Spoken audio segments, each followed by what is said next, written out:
Welcome home to USA Global TV and Radio, a place where dreams take flight, with authentic storytelling, diverse perspectives and meaningful conversations, where global stories unite and bridges are built beyond all borders. Discover world-class education, entertainment, hope and inspiration. Together, we're building bridges worldwide. Subscribe to our channel, USA Global TV. Download our app, USA Global TV. Be our guest or join our team. Visit usaglobaltv.com. Thanks to our founder and executive producer, Dr. Jacalyn Kerbeck. Music score by Yeffy Tang from Cloud Road Music. Voiceover artist Mike Porter. Creative direction by Paul Garcia. USA Global TV and Radio. Your home for global connection. All rights reserved. This video and its contents are the exclusive property of USA Global TV and Radio. Unauthorized use, duplication or redistribution in any form is strictly prohibited. Hello and welcome to USA Global TV and Radio. This is It's Your Healthy Lifestyle show, hosted by the founder of this platform, Dr. Jacalyn Kerbeck, and myself, Roland Friedl. How important is your health and fitness to you? We show you how you can easily eat healthier every day, how you can improve your fitness and recover much quicker after your exercises and workouts. Families will learn how to optimize their children's health and nutrition. And finally, you will also hear how you live a long, healthy and fit life into your old age. Join us here on It's Your Healthy Lifestyle.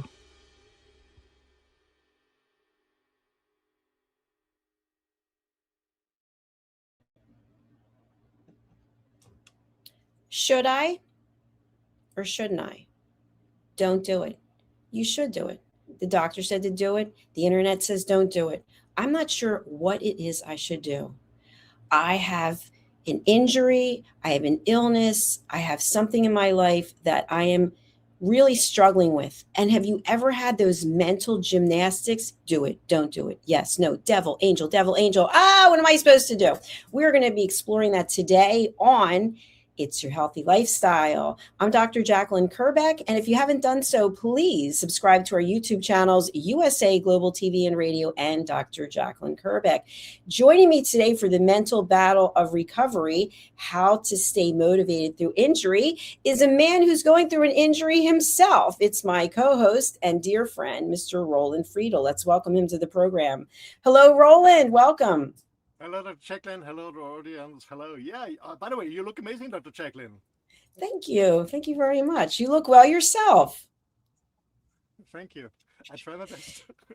So you are actually a perfect person to ask because you went out to do something you enjoy doing and it didn't work out so well and you've been injured. Tell us your story. Yeah. Well, about 3.5 weeks ago, so Friday, it's going, actually Thursday, in 2 days, it's going to be 4 weeks. I'm here on a camping site with my motorhome, and most of our audience know that I'm living full-time in my RV, and I blew up my stand-up paddle, and I brought it to a river, and I wanted to jump directly on the stand-up paddle, just being cool a little bit, jumping on my stand-up paddle. What I didn't recognize was slippery, so the stand-up paddle slipped away, and I fall down on a rock, and I broke my right foot. So that would happen almost 4 weeks ago. So no stand-up paddling, no dog walks, no running, but a lot of other things that I can do and we will discuss in our show. So I'm trying to picture you standing and then there's the paddleboard and you are going to jump onto it. Is that what you were thinking? Yeah, I was, the stand-up paddle was on the river already, and I was on the grass, and I jumped from the grass directly on the stand-up paddle, but I didn't get the middle one, so I was a little bit on the backside. That's why the stand-up paddle flipped away, and I fall down on a rock with landing with my right foot, and yeah, it broke. Roland, what is your first memory of when this happened? Because I know you didn't say, okay, well, let's pack it in for a day. I'm going to go home. When that moment occurred and you realized you didn't jump into the middle of the board, what do you remember happening? I remember it was so stupid. Boy, what the hell are you doing here? That was my first thought. And then I said, okay, it happened. Then I climbed on my stand-up paddle, stood on my stand-up paddle, and then I was paddling for, I have no memory exactly, between 5 and 10 minutes, something like that. And then the shock was gone, the first shock, and then there was this immediately tremendous pain. So I was paddling back, getting out, and yeah, I thought, yeah, maybe it's not broken. I don't know what happened. Maybe it's not broken, but I'm not a person who goes directly to the doctor, see a doctor, or go to the hospital. I don't like it at all, or call an emergency. So I was, yeah, trying to walk. It didn't really work. I couldn't get on my right foot. I said, okay, let's see what's happening. Maybe it's better tomorrow. And in the night, it was more and more swollen. And the next morning, when I went to the bathroom, so from my camping, from our we to the bathroom of the camping site, I fainted 3 times. So my partner, she found me in the bathroom because I didn't come back. And then on the way back, she helped me to walk back. I fainted again. I fall down again and lost my consciousness. And then I remember I came back to she gave me a seat, and I was sitting there. And after a while, I was again for the third time without any consciousness. And she said, no, now it's enough. We go to the hospital. And yeah, then I went to the hospital. Quite a journey. And I know how you feel about hospitals and doctors. And so when I started at the beginning of the show, I think this is a perfect point to bring it in, is our body gives us signals. And your body was still supporting you for you to paddle for 5 or 10 minutes, right? It didn't shut down. It was like, okay, we got to help this guy get from point A to point B. And then at some point, it's like, hey, buddy, guess what? This isn't working. But we get the information and we still make decisions. I know with myself, with the number of things, it's kind of like, I know I shouldn't do this, but I'm going to do it anyway. The doctor said, don't do this. And I, like you, I don't like medication. I don't like to follow a lot of what I'm told by traditional medicine, because we want to see, is there a holistic approach? Is the body capable of healing itself? And it is, right? In many cases, the body can heal itself. But what was your mental battle at that time when your body was failing you and your partner said, we have to go to the hospital? I said, no, no, no. I said, we have to go because maybe something different happened because you fainted 3 times, and she was really scared. So I went to the hospital with her because she wanted me to go, and because she was really scared what happened. And I'm not a heavy guy, but I'm a trained guy, so I have some weight. I'm 90 kilos. I don't know how much is it in pound. And so it was really difficult to get me on the feet again and get me in a seat. So I went to the hospital with her. I said, okay, let's go. Before I went, I called the insurance company because I'm privately insured. I pay for it myself, cleared everything, if I had to pay in advance, stuff like that. And then we went to the hospital, and I still was thinking, although the pain was so heavy, that I said, no, it's not broken. It's not broken. It's not broken. So I stood positive. But as I said, I don't like hospital. But in general, if any medical professional is listening, first of all, I'm not a medical professional. Secondly, I'm not against medicine. I'm not against hospital. Okay, to state this clear. But I try to avoid it as much as possible for different reasons, of course. No, and yeah, and then I went to the hospital. You sit, you wait to see the doctor, you wait to see the X-ray, you wait to get the blaster cast, and you the X-ray again, then I see the doctor again. And you spend a lot of time in hospital, and I don't like the energy there. So mentally, I didn't feel great. But I have to say, as I've not been alone, so my partner was with me, this was really supportive to me. Thank you for sharing that. And I agree with you. There's definitely a time and place for traditional medicine and for hospitals and doctors. And of course, we respect what the medical profession is doing. But there is a moment when you think, can I handle this myself?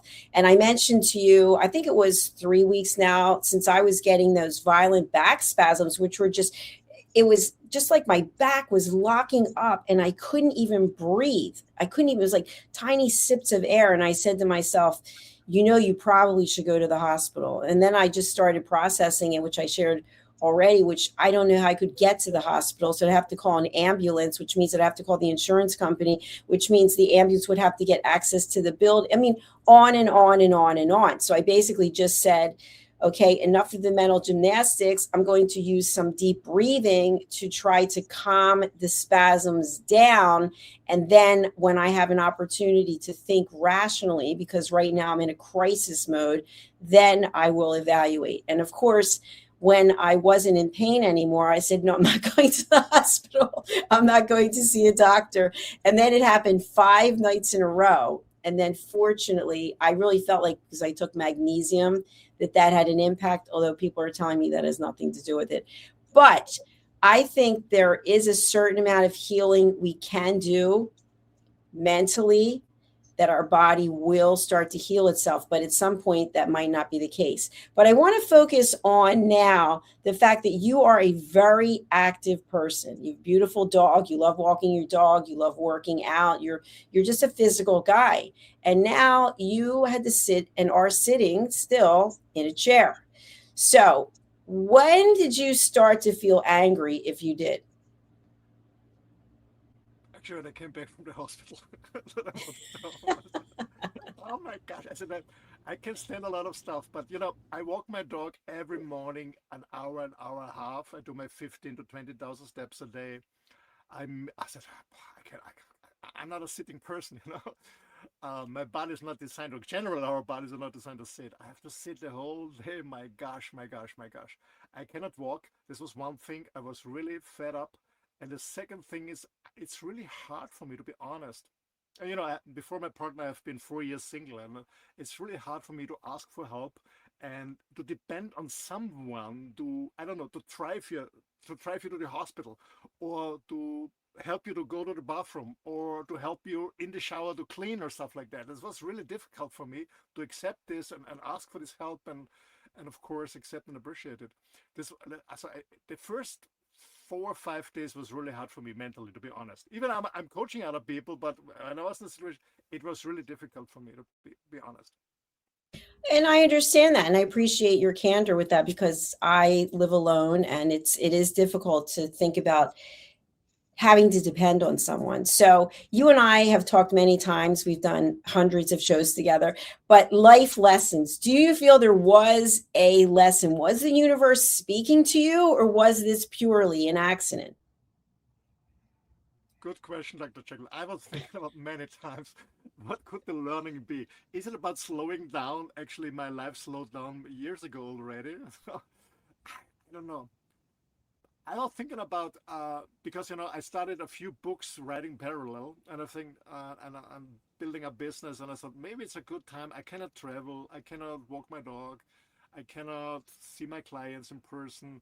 Maybe it's time to finish my books I started, and yeah, that's what I did. But yeah, working on my books besides all the other things. So make a long story short, of course I came back to working out. I'm still working out 3 times, 4 times a week.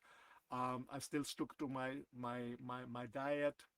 I eat a little bit less because I move less, of course, and I brought in some new stuff, because then I'm sitting all day or lying in bed in the night, not much movement.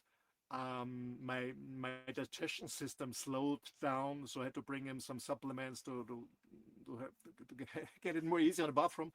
And yeah, of course I had to adapt my workout totally, because I couldn't stand on my legs. So yeah, but I could handle it. But it was a learning journey for me, because I don't know exactly, but I guess my last blaster cast I had was on my arm, not in my leg. I never had it in the leg about 30 years ago, so I'm not used to it. So, but yeah. But to answer your question, my learning, I guess, was, yeah, finish the books. Take the time now. You cannot move. Finish the books. I love how you made lemonade out of lemons. But thinking about that day when you went for the stand up paddleboard and you decided to take that jump, that leap, I have paddleboarded for years. I'm not currently because of my nails. I can't pick the board up anymore. But I never actually tried to leap onto the board. And I know we've talked about the fact that most people, you bring it over to a stable surface, and maybe you're kneeling on it, and then you slowly start to stand up. So what was the motivation for you to actually leap onto the board? Well, first of all, I practiced stand-up paddling, I don't know, more than 10 years. I guess I bought it, I think, 10 years ago or 12 years ago. I don't know. So it's a long time. I do stand-up paddling, so I'm used to it. And you know, the river is there are no waves like on the ocean, so it's easy. So they said, okay. I mean, there was no, to be honest, there was no audience to watch me. I didn't for that, yeah, for me. So I said, Hey, no, Roland, way to go. look at this old guy, still cool. No, that Ooh. was not my motivation. No, so I brought it on the river and it's down there. I said, okay, let's jump on it and go directly because there are some people stand up paddling, but I don't know why, but I'm here now for 4 weeks. I never saw anyone standing on the stand up, they're all kneeing. I don't know why. So I stood up because I'm used to stand even when there are waves in the ocean. So yeah, I'm an advanced stand-up paddler, calling it like this. So I said, okay, let's jump on it and go directly. You know, it's not the first time that I did it like this way, to be honest. So, knowing that you have experience, and again, we're always just searching, is there a hidden meaning? What are your thoughts now when you get the cast off and the next time you go to do stand-up paddleboarding? Will you jump onto the board again? Yeah, of course.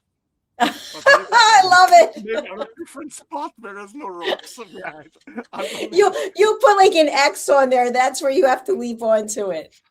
But you know what, Dr. Jacalyn, the interesting thing is I was really pissed off, you know. And then my stand-up paddling was leaning on the caravan. And I guess it was on the second day. I was sitting outside. I was reading a book together with my partner. We had a cup of coffee, and then there was a noise like, you know, like the air suspension of a truck is broken. So there's this noise, and we said, "What is it?" We didn't see anything, and a few years later, there was the stand-up paddle opened, and it's a hole there, and all the air is gone. So the stand-up paddle is rotten. So I don't miss stand-up paddling at all because my leg is broken. The stand-up paddle is rotten. A friend of mine at the moment is repairing it. So I don't know. We are both There's broken. There's definitely a lesson there. I think stand-up paddleboarding is a lot of fun and it is challenging, especially if you are in the ocean or you're in a waterway that's going close to the ocean. But I always found that my toes would get numb because I'm gripping onto it so strongly. And of course, I never wanted to fall off. I think I fell off one time in all the years that I did it, but I didn't want to fall off because I don't actually want to be in the water because I'm afraid of fish, which is another whole story. But let's go back to the mental battle of recovery because I think this is really important. Something happens that takes us out of our typical daily routine. And all of a sudden, we are now confronted with the fact that we have to basically reinvent ourselves. And for some people, they never get past the anger. Why me? This isn't my fault. This was because of this and that and the other. And so they spend so much time in that negative place that they're not exploring, well, what positive could come out of this? And so you took that ball and you literally ran with it and decided to focus on your writing. So, what if you hadn't had the ability to write your books? What else might you have done for people? Let's say they don't write books. People are watching this and they're thinking, well, yeah, I'm not actually writing a book. What else can people do if they break a leg? Well, I mean, you still can work out. That's what I mentioned in the beginning. I still continue with my workout. Of course, I had to adapt it. I couldn't do my military push-ups, my squats for the real love. So, but I could work with my kettlebells, my upper body, my arms. I was also lying on the ground and you know and lifting my legs and stuff like that. So, what was possible, I did, and I still do. That's one thing. So I continued my workout. As I said, I cannot walk around. That's impossible. Um, Instead of writing books, I mean, you can read. Maybe you can take your time and read. Maybe you can take time and call friends you didn't, or family you didn't call a long time, or write them a letter, or maybe you have an argue with someone and it's time to say I'm sorry. or maybe you can start writing a book or painting, or I don't know, whatever you. And there's so many options you can do. Besides writing books, is whatever you can do with your brain, or maybe you can, I don't know, how you can knitting or stuff like that, to produce something with your hands when you're working with wood or whatever. So there's so many options, what you can do. And maybe the best thing, if you don't have an idea, I ask AI and said, okay, I have insured this and this. I have maybe a plaster cast in my arm, in my leg, whatever. Give me some choices I can do the next 3-4 weeks, because I cannot walk or I cannot use my left arm or my right arm or whatever. Give me some choices. Why not asking AI? Great suggestions. I think it's a time where we can tap into our creativity, or maybe to evaluate what it was that we've been doing. So I mentioned to you about the back spasms, and what ended up happening was I spoke to someone at the gym, and this person said, do you do any stretching? And I said, zero, the big zip. No stretching, no yoga. I don't do any of it anymore. And so the person said, well, you might want to get stretched out. So I did. And then that person said, have you ever really worked with anyone to look at what you're actually doing? And I said, no, because I was a trainer for years. Sometimes when you have expertise, you can be the worst client in the world because you're not actually following what you would instruct someone else to do.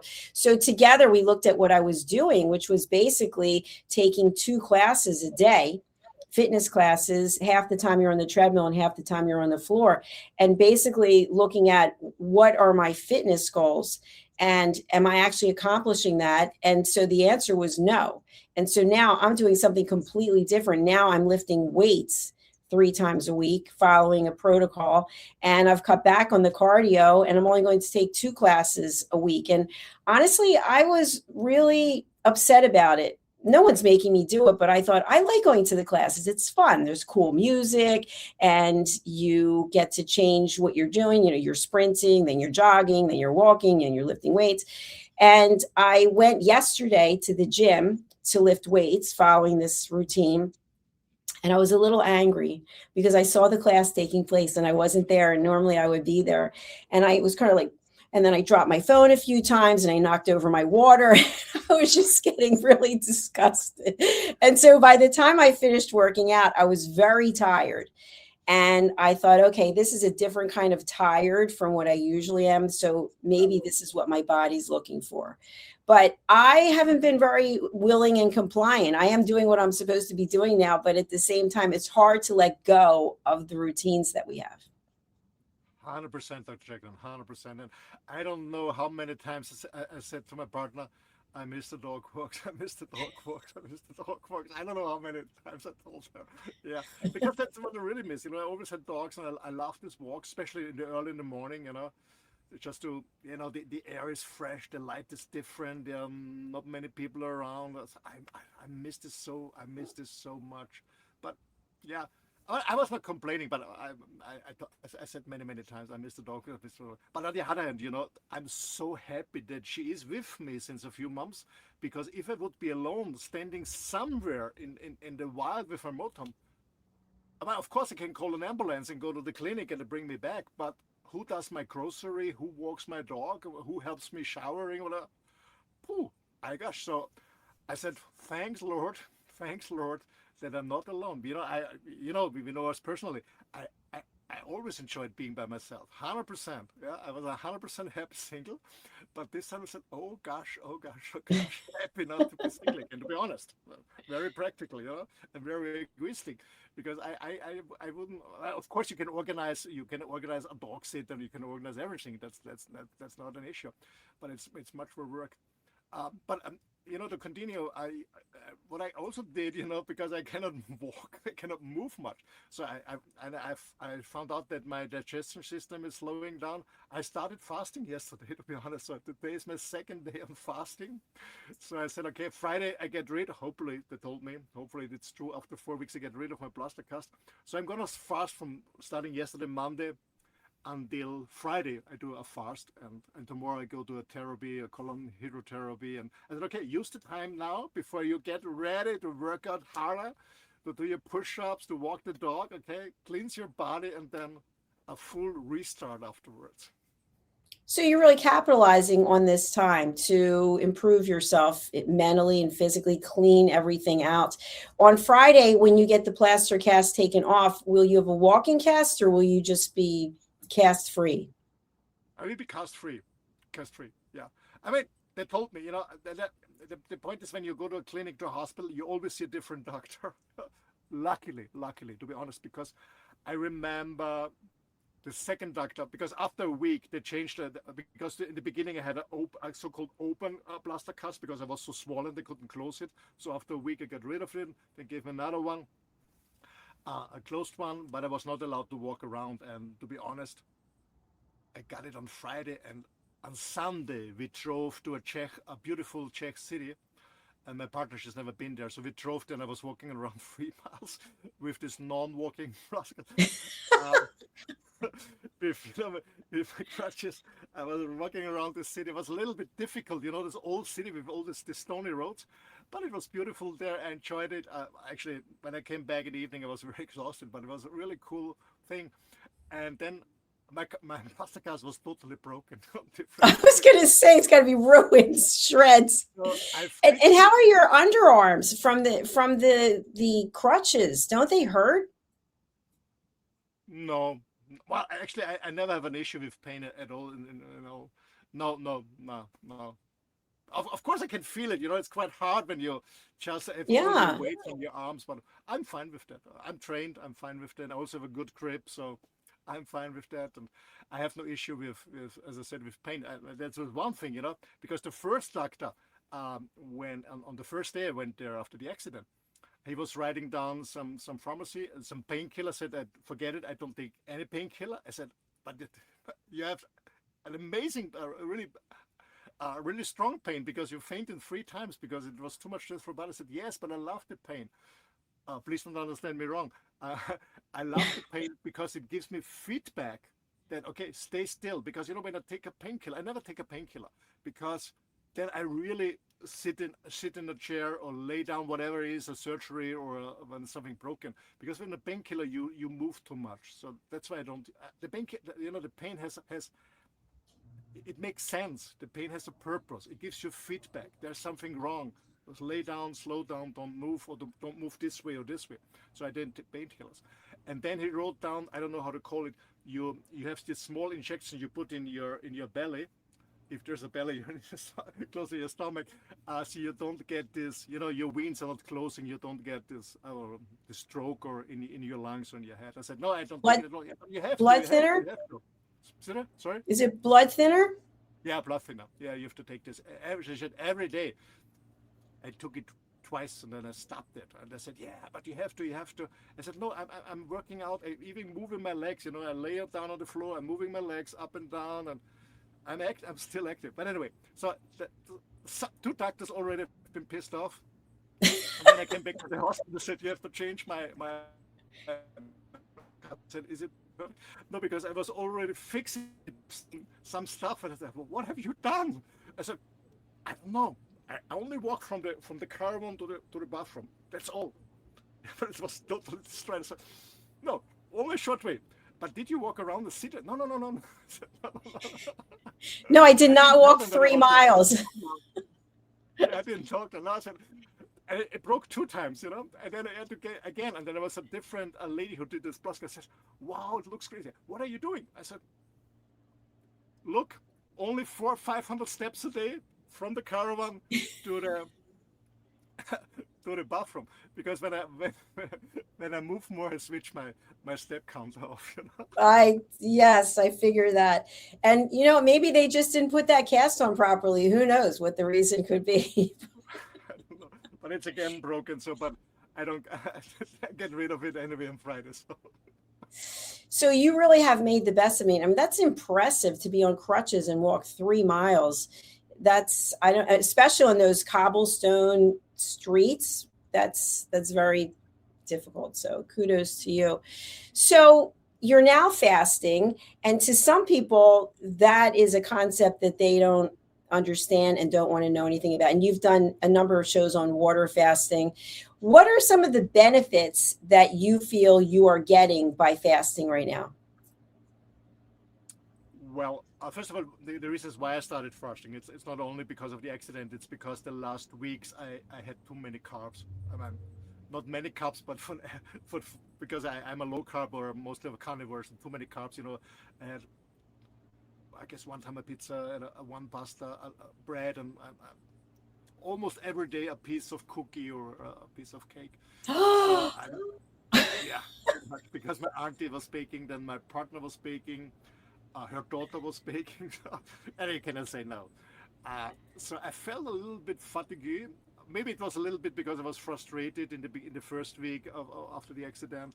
A little bit because I was like, okay, and it's a good time, to start fasting because I cannot walk. I don't go to restaurants. I go to see friends. So it's a good time to start a fast. Actually, tomorrow, Wednesday, when we go to this colon hydrotherapy, it's a good time because it's full moon tomorrow here.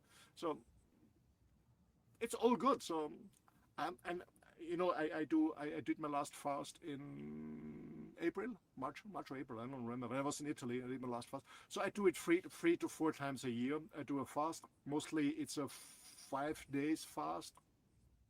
And mostly water fast, or I do a sardine fast. This time it's a water and tea fast. But I have to be honest, I made some videos. I have a coffee in the morning. I have a small coffee in the morning because I know that if I don't have a coffee, my headache is too painful because yeah, I'm a little bit. I guess I'm a little bit addicted to coffee. So I take a small coffee in the morning, but the rest of the day just water, tea, and we have in the evening. I want something warm. We have a miso soup. This Japanese Mm-hmm. miso paste, but just a paste in the soup, so there's nothing to chew or something. So we drink this warm, because I got some problems with my system. And I said, okay, because I drink so much water, I go many times to the bathroom. I guess I washed out a lot of minerals and salt. So I said, okay, I need more salt, and I don't want just drink water with the lime and salt. I don't like that. So I said, okay, let's have a miso paste. There are minerals in there, are different salts, and so I take this because I found out that I need more salt in my system. Which makes a lot of sense. And not to get into the toilet, so to speak, but if you look at the color of your urine, it actually gives you a message about how hydrated you are or how dehydrated you are. And I don't know that people actually pay attention to that. So I know with myself, I drink 96 ounces of water a day. And I will put this product in there. You're supposed to have one, maybe teaspoon in a day. So I just break it up into three because I'll have 32 ounces of water. And I find myself running quite a bit, which is good because you're cleaning out your system. Now, if you're in public, you don't want to be running to the bathroom all the time. But I think that drinking a lot of water obviously is very good for us. It's good for our skin, it's good for our organs. I know people who don't like to drink water at all, and they substitute it with diet sodas and other things, which people will say, oh, well, I'm drinking iced tea, which is made out of water. So, what are your thoughts about that? Does that actually the same as drinking water? No, well, first of all, I don't drink sodas or sweetened stuff. I don't either. Very rare times. It can happen when it's very hot outside, and I feel that my blood sugar is going down. I have a little bit iced tea, but I don't like Coca-Cola or stuff like that. Not at all. Um, I drink. I started when I was 19 years old or something, or 20 years old. We just drinking still water. So I always had sparkling water. I always said still water is boring, But I changed it in, yeah, very many years ago, and I don't like sparkling water at all. It's too aggressive for me. So I love still water. Sometimes I want some taste, but I have my coffee. And if I want some taste in, I press a lime in or a lemon or something like that. Uh, but to answer your question, first of all, every product that is artificial, most of the products in supermarkets are artificial. That's first of all. If there's sugar inside, well, it's sugar. There's sugar, but many of them, or more and more of them, have artificial sugars, and they're even worse. And people are wondering why they're gaining weight. They say, I don't eat much, but they drink a lot of the soft drinks. And it doesn't matter if this is sugar or it's not sugar. Most people understand it because when your body, especially your receptors under your tongue, when they taste sweet, your body is producing insulin immediately. Doesn't matter if there's a calorie or no calorie. If it's a 0 calorie product, you're still producing insulin. And when you're producing insulin, you get fat. I want to go too deep to this. But when you do a fast or when you do a cleansing,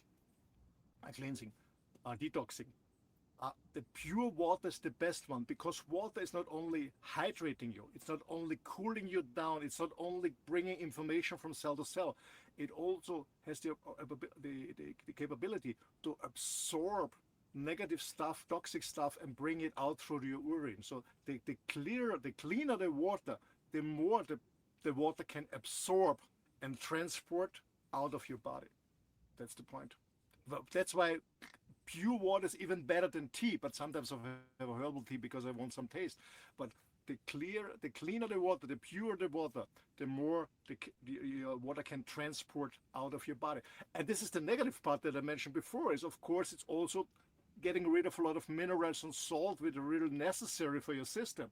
So you have to take supplements, or like normally I take supplements, but they're all in my motorhome and I cannot pick up my motor because I cannot drive. I'm the caravan of my partner. So that's why I do this miso soup to get some salt or minerals. Yeah, but pure water is the best one. Absolutely. And especially for our friends who exercise and they're perspiring, you have to be able to put those minerals back into your system. And I just want to say one thing about sugar, because you hit on something that's really important.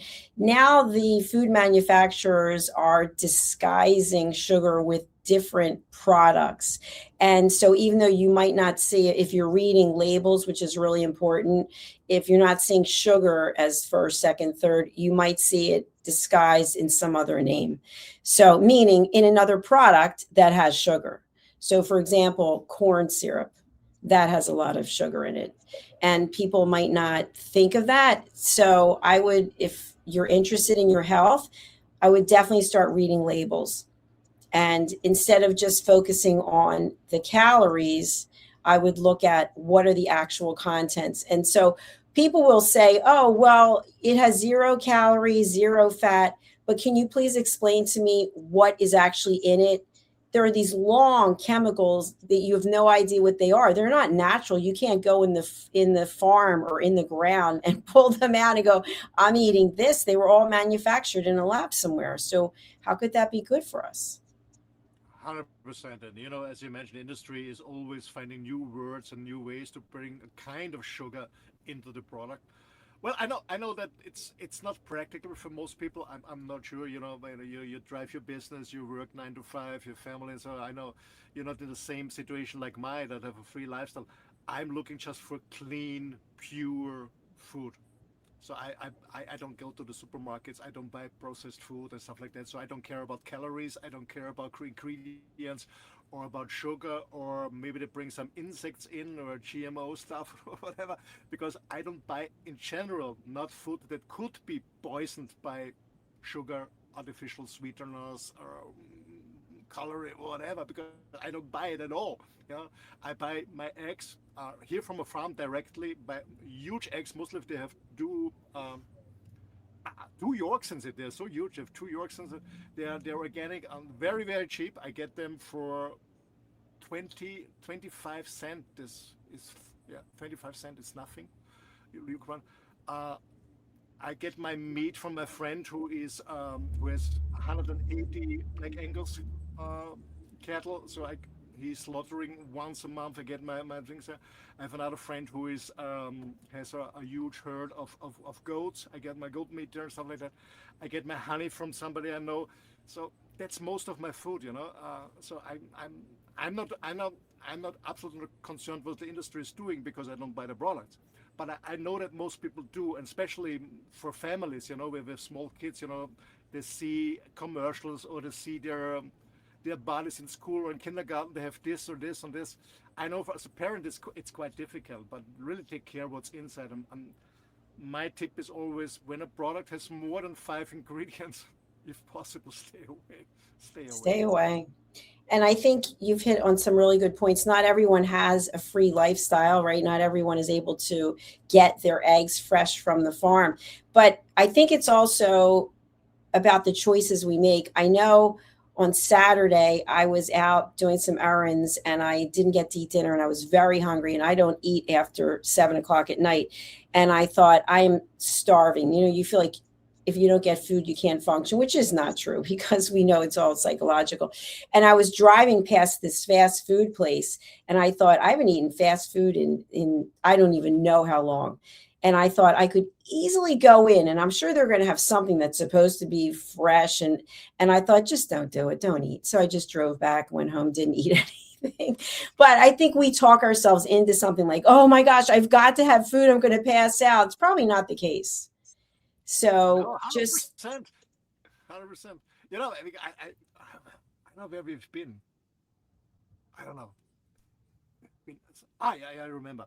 We have been out in the afternoon to pick up some stuff, and on the way back, I was really hungry, and I said to my partner, because it was before the fasting, I'm really hungry, and it was still an hour to drive, and I said, can you hold it, or should we go to a restaurant and pick up? I said, no, I'm hungry, yes, but it doesn't mean I need immediately something, you know. I can wait for an hour, you know? It's not a 6 or 7 or 10 hours drive, it's just an hour. But as you mentioned, most people need immediate satisfaction. Immediate satisfaction. They never learn to really keep it. Yeah. The question is, are you really? What I always ask myself is, am I really hungry, or just bored, or I just want the taste of something special? Yeah? And most of the time, we're not even hungry. I mean, we're not suffering. You know, we're not starving. Most of us. You know, there's so much food around us, and I think it's quite a learning. You know, I said, okay, even when I feel kind of hunger, not to eat immediately and learn, is it going away? And what I do is I always have a glass of water with me. You know, I just drink water and it feels a little by my stomach. I guess we have to learn not to satisfy every need that we think we have in general. such a good point. I love that. Yes, if we are looking to eat every moment that we feel hungry, we are training our body as opposed to, okay, I don't need to eat right now. I am going to keep moving forward, focus on what I'm doing, and then I'll eat in an hour, whenever it is. You're training your body that you don't have to have immediate gratification.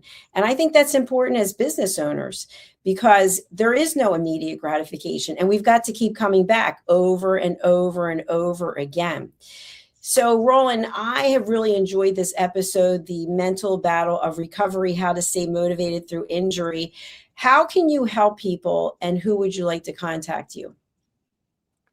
Again, how can I help people? I'm normally I'm a business coach, but I also do not fitness coaching, but mentally coaching for people who want to change their lifestyle.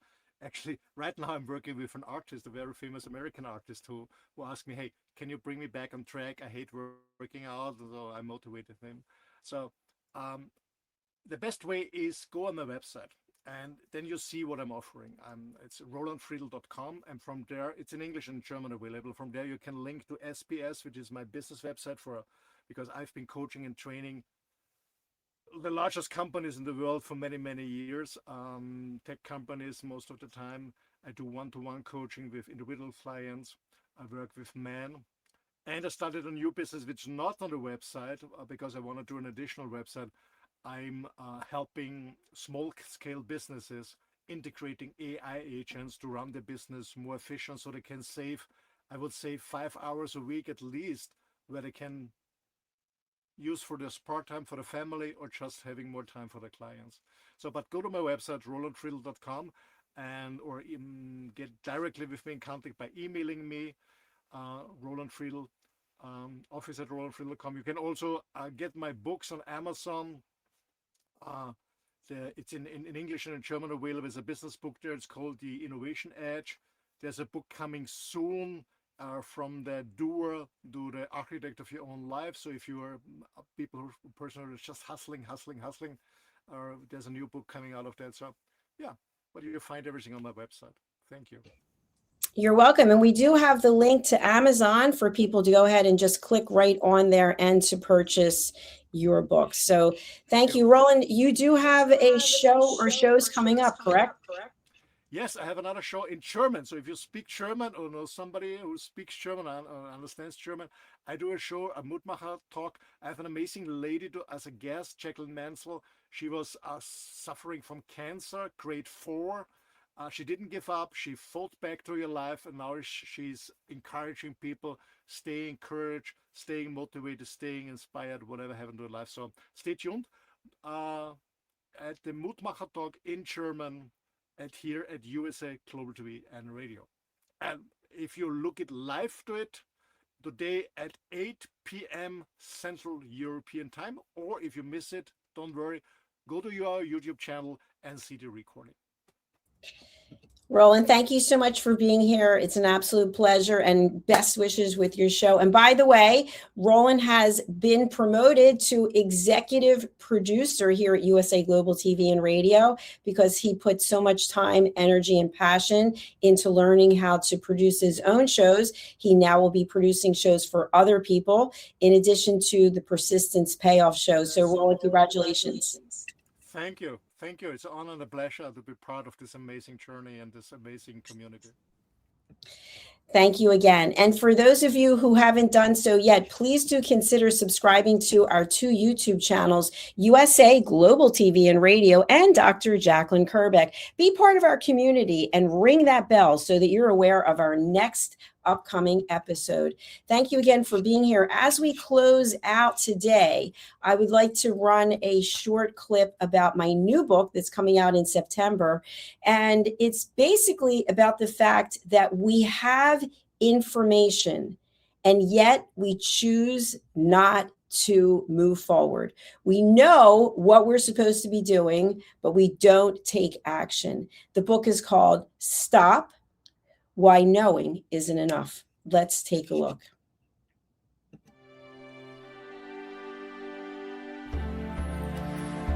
Every day, we wake up knowing what we should do. We know we should take better care of ourselves. We know we should have the difficult conversation. We know we should stop making excuses. We know we should invest in our future. We also know we should take the first step.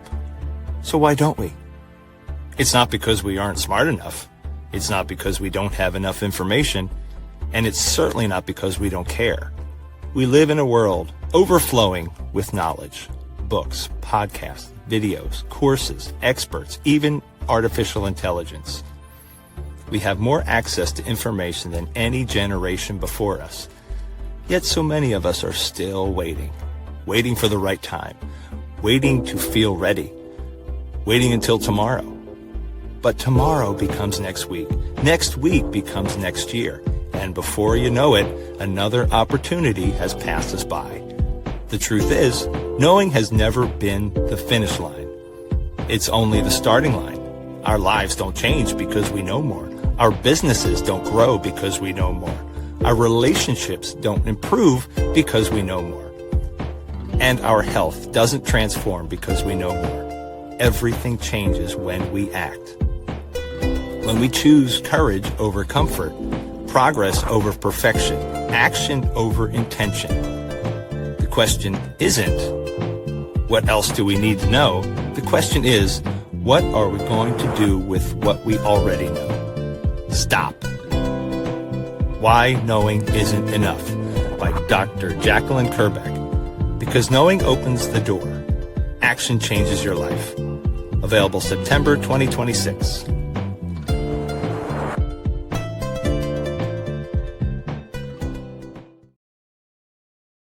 USA Global TV and Radio proudly presents Tracy Cram-Perkins, a dementia caregiving survivor teaching how to balance care with peace of mind.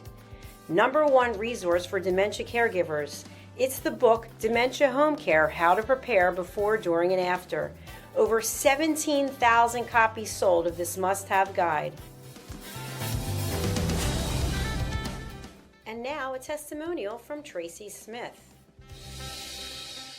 If I was to describe this book to someone who is going through a similar situation, I would underscore how important it is to have some sort of a tool or a guidebook to help you through certain stages. And there's so many, it's such an unknown topic to the average person. And to have this as a reference is essential. It's going to help you get through it personally, as well as help your loved one manage.